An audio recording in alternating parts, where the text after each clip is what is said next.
আমরা একটা যুদ্ধ মধ্যপ্রাচ্যে আমাদের সামনে এখন চলছে। একটা জ্বালানি সংকটের মধ্যে আমরা সারা বিশ্ব আছি, বাংলাদেশ তার মধ্যে অন্যতম। কারণ আমাদের সোর্সটা হচ্ছে মধ্যপ্রাচ্য থেকে সব আসে, সেটা বন্ধ হয়ে গেছে।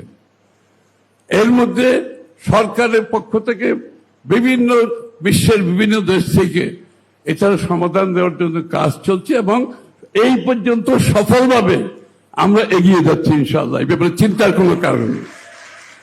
কিন্তু মানুষের মধ্যে একটা প্যানিক কাজ করছে, এটা করতে দেওয়া যাবে না। প্রতিনিয়ত যে তেল আগে সাপ্লাই হতো এখনো তাই হচ্ছে, তার চেয়ে বেশি হচ্ছে। কিন্তু কিছু কালোবাজারি এটাকে নষ্ট করে দিচ্ছে।